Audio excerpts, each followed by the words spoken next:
哎，你们绝对不能想象我加拿大的公公婆婆是怎么包饺子的。我婆婆终于办了签证，要来中国看孩子了，人还未到，硝烟四起。现在我妈跟我婆婆这俩老太太，因为争孩子是跟姥姥好还是奶奶好，较上劲了。结果第一局饺子，我婆婆就败了。早达以前跟她奶非常好。因为啥呢？就比如说去年过中国春节的时候，早达在加拿大过的，他奶奶温迪也挺善良个人，就是怕孩子想我，除夕夜张罗全家包饺子，学了1个礼拜，最后除夕夜6个人4个小时包了9个饺子，还碎了仨。哎，你们都不能想象问题出在了哪儿。就这个饺子包的，他们不分工，就我婆婆依次摆好了馅儿、放馅儿的盆、面团、擀面的板、包饺子的板。就第一个人先步入生产线，蒯一勺馅儿，然后揪一坨面，然后再往下走擀剂子，再往下走擀面皮，然后包。这时候第二个人上，再从馅儿开始走，揪坨面往下走。第一个人包完之后，再回到生产线的初始馅儿区，再从零开始。我说哎呀，我问你呀，包饺子需要流水线。他说对呀，我们就是流水线的。我说流错了，流的是饺子，不是人，不是人。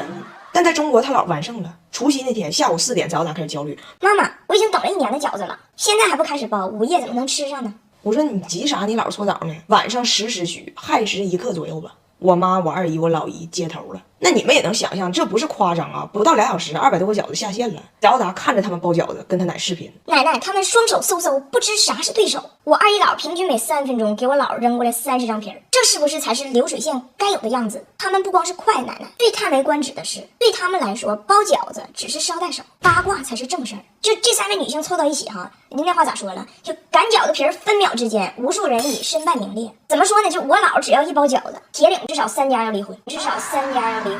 包饺子这趴输了，包红包更输。温迪有多抠，你们知道？他本来不想包红包，为了争宠，经历了10天痛苦的心理较量，居然走入了加拿大某 ATM， 取出了$100，2张纸放进了红包里。我妈心眼子太多了，你跟我嘚瑟你家园面值大，我就让你栽在面值大。我妈给孩子发了600张5块钱，外加1兜子硬币，掷地有声啊！让早达摆那5块钱铺了一个客厅。我婆婆跟早达视频问，奶奶准备了100刀，你姥给了多少钱呢？早达说不清，就是满地是钱，过堂风一吹，钱都满天飞。我给我妈的时候都得用车拉。为了让孩子学习，温迪也很辛苦啊，他生怕这个孙子孙女都淡忘了或者不接受西方文化。孩子才6岁，买了一堆名著，天天跟孩子屁股后追讲悲惨世界。我妈就不一样，直接斥资购入学而思学习机。应该没有妈妈不知道学而思吧？做教育20年了，孩子爱不爱学习跟老师有很大关系。这里头有1000万分钟的好课程，都是学而思里原先 top 级的好老师给上的。我也不用担心他生了早打那双大眼睛，不反光不刺眼，就跟看纸质的书一样。哎呀，反正就是头学良莠追刺股，孩子老愁学海苦，学海无涯靠师资，一边学来一边思。最后就是教育孩子孝顺这个事儿。温迪败在哪儿了呢？他认为跟孩子说这些都太早，殊不知我妈早就下手了。我妈给拿铁买了辆车，这个车印的是玛莎拉蒂，唱的是民族精华。不光教会了拿铁爸爸的爸爸叫什么，还反复朗读《三字经》等古典，演绎着家国，教出了孝道。拿铁可能现在说你好再见还没说全，但如果你问他百善，跳我一下，这场战争还没打起来呢，甲方已经输了。你刚才是不是差点让出租车司机给打了？我们一家出去玩，从郊区回来，在高速上，然后司机就错过了一个下高速的口，然后他就想问司机说：“你是不是瞎？”然后你咋说的？你是不是瞎？对，他问人家你是不是瞎，人司机说：“你说谁瞎呢？”他说：“不是，我说你瞎，叫皇上你瞎。”然后跟人说：“你现在不瞎，啥时候瞎？”你说我瞎？你说他是汉语，一天目的地和目的也分不清，一上车老告人司机自己目的在哪儿，打个车打的孤魂野鬼的，整的把人司机接着他都不敢踩油门，不想上路。前几天自己去火车站接拿铁去了，上车非常流利的说：“北京朝阳站。”人家司机呢就想确认一下下车地点，说：“出发呀。”我老公说：“出发呀 ，Let's go。”到了出发层，我老公发现这口不对，跟司机说：“不对，不是这里。”司机说：“我问你出发呀，你说出发呀。”我老公也很委屈，那你问我出发呀，那肯定是出发呀，那要不然我跟你玩呢。司机说：“你应该说到达。”我老公说：“你都没给我送到地方呢，我到什么达？这属于拒载的一种。”司机说：“你接还是送？你自己不知道吗？”我接我儿子，我知道啊。还是送是谁呀？还是送是谁呀？他现在真的是北京出租车司机命中的一道坎儿。那司机跟他说话吧，你说鸡同鸭讲呢，你对不起鸡鸭；你说驴唇不对马嘴，你都对不起那驴唇。我说你别出去祸害人了，咱家可以考虑买个车。我说你中国车太多了，我不敢上迷糊。今天有机会让你看一下这个雪佛兰全新克鲁泽，让你试试车，走。OK， 我走吧。你快进来感受一下，我都怕你进不来。哎呀妈呀，就连你都能在里边随意蠕动的车，这空间可挺旷的。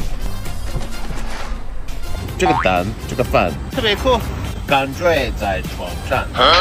你想说的是这个岛和这个风感觉在船上。你看这车能唱歌。I don't care what they're going to say. Let the storm rage on. 这车也不贵，我支付得起，你给他锁里头。我爸特别呛我，他跑调。外国人来中国玩不会英语怎么沟通？今天我学到了硬沟通。我们今天呢带着我婆婆去故宫了。到了故宫，那温迪全是问题。这是什么？那是什么？那是什么意思？然后我呢没睡好觉，我就跟我朋友说，我说你们给他翻译，你们给他解释吧，我解释不动了。然后我这几个朋友呢，英文很有限，4级都没过，但主打一个勇敢。故宫啊有一个龙形的排水系统，就是下雨下多了都流到龙这儿，然后龙再以这个喷泉的形式喷出来。温迪就问这是什么？我朋友说，温迪啊，When there is many water, it goes to the dragon, and then the dragon. 护温迪一脸呢，但温迪听懂了。然后故宫还有那种动物型的避雷针吗？温迪说那又是什么？另一个朋友说这我解释，When 哗啦啦啦啦，唰唰唰唰，咔咔咔 ，You know this？ 温迪说啊，避雷针。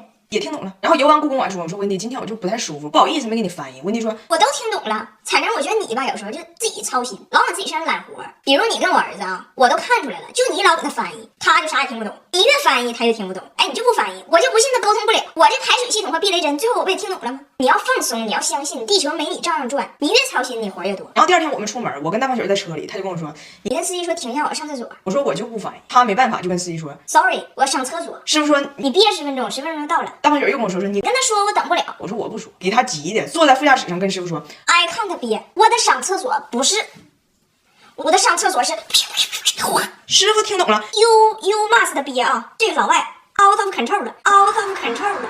We will 到了。然后我就发现了，其实温迪说的很有道理。就以前我认为这种事就必须我来翻译，我来管，但实际上你说没有我，也就硬沟通也都整明白了。我要不翻译，他可能也就学汉语了。那天跟我说，你别老觉得这家没有你孩子活不了了，你就出去喝酒去，出去蹦迪去。今晚我给你管孩子，我跟你说，你出门时候孩子哭，你都没到1楼呢，还把你忘了，没事儿。然后我就真去了。我走的时候，我爸还说，哎呀妈呀，当妈了，这裙子穿太短了。温迪，等我把孩子哄睡着，我也要去找他跳舞的。那你们看着我裙子呢？我都当奶了，我裙子更短。那当妈要都穿棉裤蹦迪，那以后谁还敢当妈呀？然后温迪啊来中国找我们之前就问过我说，我如果去中国可以住你们家吗？需要收费吗？那我肯定不能收费。但我当时就逗他，我说那需要啊，咱们都 AA 制嘛。然后他就当真了，他就把我家附近酒店都搜了一遍，就攻略已经做好了。然后我昨天就跟他说，我说收房费这事纯属逗你玩，我能收你钱吗？但是你搜的那些酒店，你能给我看看吗？我有时候就想出去住2晚上，就你儿子呼噜打的，我有点神经衰弱了。然后正好呢，第2天就是我们约的宜家的改造设计师来我家要改造聊方案，然后我就跟人聊说孩子啊，床希望怎么地，桌子咋地，温迪就搁旁边偷摸捅我。孩子没有必要一人一个屋，他也不加班。你让设计师把他俩整一个屋去，你自己要个屋，这房间就是你的，你让他给你加个密码锁，再整个隔音墙。你觉得这屋爆炸了，乱的不行，说你咔一锁，你就一门隔断人间事，别开门，你老公自己就照顾孩子去，地球没你照样转。宜家的设计师也是个女生，一下就理解了我的需求。以前的房间是这样的，现在是这样的。这个房间现在就是我充电区。宜家可太会选床品了，像这个床垫，我一个浅睡人士也能睡得老安稳了，支撑非常给力。你们也可以下载个宜家 APP， 给你的睡眠选几个我同款垫被的。现在呢，我改装的房间给我了，温迪也快离开了。我躺在这个房间哈，我就想跟大家说，所有的女生，尤其是妈妈，都应该告诉自己，地球没你照样转。因为这房间的主意是我婆婆怂恿我这么做的嘛。我婆婆呢和所有人一样，有优点也有缺点，但是我很感激她，就是她确实慢慢在教会我一个事儿，就是人啥时候都要学会爱自己。